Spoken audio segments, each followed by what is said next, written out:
ओम गुरुर्ब्रह्मा गुरुर्विष्णु गुरुर्देवो महेश्वरा गुरु साक्षात परब्रह्म तस्मै श्री गुरुवे नमः। नमस्कार, स्वागत है आपका आचार्यवाणी में। मैं आचार्य डॉक्टर विक्रमादित्य आपके साथ हूं।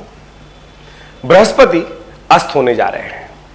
बृहस्पति के अस्त होते ही विभिन्न जातकों पर विभिन्न प्रकार के प्रभाव, कई में अच्छे कई में खराब, कुछ ना कुछ प्रभाव उत्पन्न करने वाले हैं। देखिए, हर ग्रह के परिवर्तन के साथ, हर अवस्था के परिवर्तन के साथ उसका विपरीत और अनेक प्रकार के प्रभाव हर व्यक्ति पर, हर जीव पर पड़ते हैं। तो आज हम उपस्थित हैं मिथुन राशि वालों के लिए क्या कुछ प्रभाव पड़ेगा बृहस्पति के अस्त होने पर।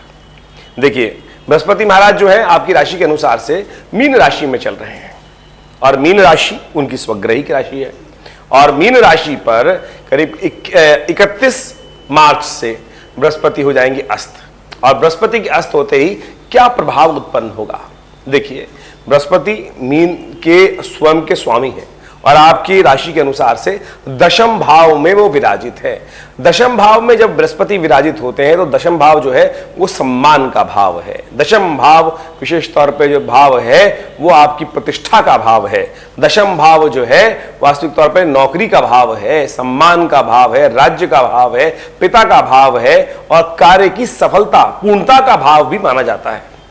और जब बृहस्पति वहां पूर्ण शुद्ध होकर चल रहे थे, 12 वर्ष बाद बृहस्पति यहां पहुंचे थे और परिपक्व काल जब उनका आया, यानी बिल्कुल अंतिम में बृहस्पति जब परिवर्तन की तरफ आ रहे थे और अपने पूर्ण अंशों में विराजमान थे, तब ऐसे में सूर्य ने उन्हें अस्त कर दिया।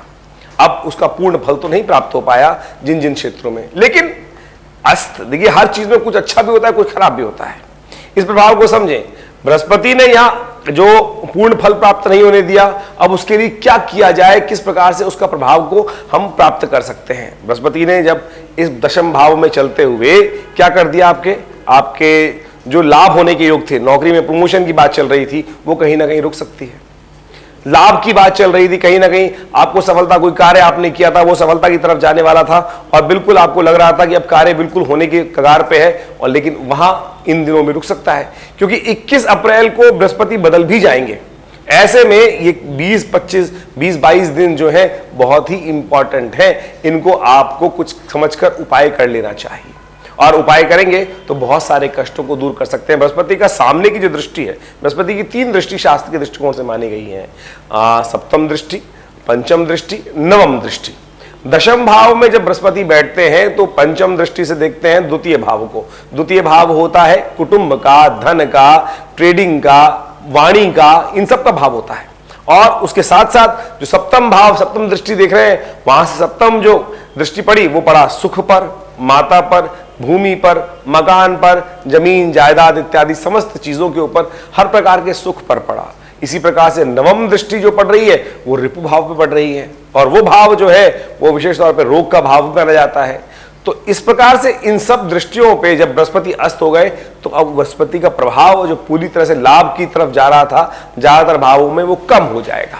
हाँ, अच्छी बात क्या होगी ये आप समझ सकते हैं कि बृहस्पति का वहां पर रिपुधा भाव पर, जो रोग वाले भाव पर पड़ रहा था, वहां उसका प्रभाव कम हो जाएगा। तो अब आपको इसके प्रभाव को पूर्ण करने के लिए क्या उपाय कर लेना चाहिए, क्योंकि सूर्य के साथ बृहस्पति विशेष तौर पे अस्त हो गए हैं। तो सबसे पहले तो नित्य प्रति भगवान सूर्य को आप अर्घ देना शुरू करें।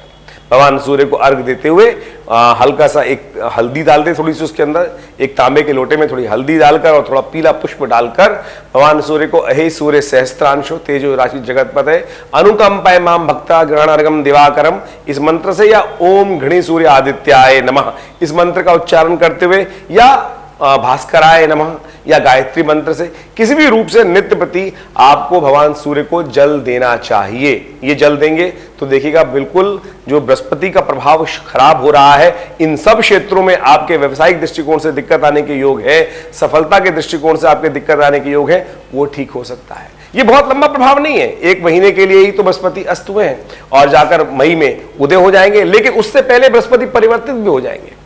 बृहस्पति का परिवर्तन भी बहुत महत्वपूर्ण रहने वाला है आपके लिए। आपके लाभ के भाव में जाने वाले हैं बृहस्पति और अगले वर्ष, पूरे वर्ष जहां रहने वाले हैं वो बहुत उन्नति के योग बनाने वाले हैं आपके लिए। ये छोटा सा प्रभाव है, इसको ठीक करने के लिए यदि आप ये उपाय कर लें तो बहुत श्रेष्ठ होगा। एक काम और कर सकते हैं, केसर का नित्य प्रति तिलक अपने माथे पे लगाने का प्रयास कीजिए।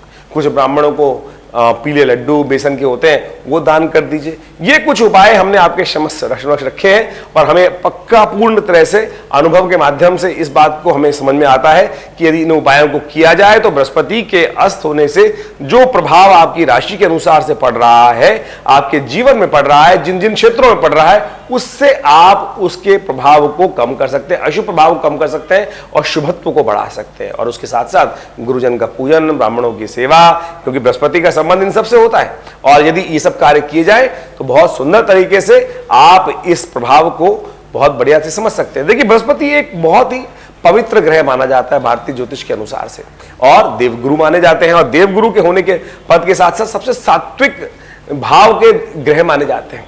और ऐसे में बृहस्पति का अस्त होना वास्तविक तौर पर संसार के दृष्टिकोण से भी ठीक नहीं है। और इस वक्त जो नववर्ष भारतीय संस्कृति के साथ आरंभ हुआ है, पिंगल नाम का संवत आरंभ हुआ है और पिंगल नाम का संवत जो होता है वो एक विप्लवकारी संवत माना जाता है, द्वेषकारी संवत माना जाता है समय, और अराजकता की स्थिति बनती है। पूरे विश्व में युद्ध का परिस्थिति बनी रही है, प्राकृतिक आपदाओं की स्थिति बनी रही है। ऐसे में वर्ष के आरंभ में ही बृहस्पति का अस्त हो जाना, सूर्य का राहु के साथ चला जाना, ये सब बहुत ही एक अच्छा योग नहीं बनता है। तो इस संबंध से आपको भी थोड़ा सावधान रहते हुए काम करने का प्रयास करना चाहिए। हमने ज्योतिष गणनाएं आपके समक्ष रखी हैं। ज्योतिष गणनाओं के माध्यम से आप यदि इन सब चीजों को समझकर इनके उपायों को आप अवश्य करने का प्रयास करेंगे तो हमें पूर्ण विश्वास है कि इससे आपको लाभ प्राप्त होगा और आपके जीवन में ऐसे में कुछ ना कुछ समस्याओं से निदान प्राप्ति का योग बन जाएगा। देखिए, बृहस्पति जो है विशेष तौर पर एक बात और करते हैं, जब जिस प्रकार का योग आपकी राशि के अनुसार से बना रहे हैं, ऐसे में आपको एक बात से सावधान रहना चाहिए, बहुत ज्यादा मोह में, लालच में नहीं फंसने की जरूरत। किसी भी कार्य को करते हो, जैसे आप सपोज हम करें आप कमीशन एजेंट हैं या आप कोई सौदा कर रहे हैं, आपको लग रहा है और फायदा होगा और फायदा होगा, और दाम बढ़ा दे और दाम बढ़ा दे, इस प्रकार का लालच करना आपकी राशि के अनुसार से आपको कहीं ना कहीं फंसा सकता है। तो आप अपने एक चीज को सेट कर कर उस व्यवस्था के अनुसार चलने का प्रयास कीजिए।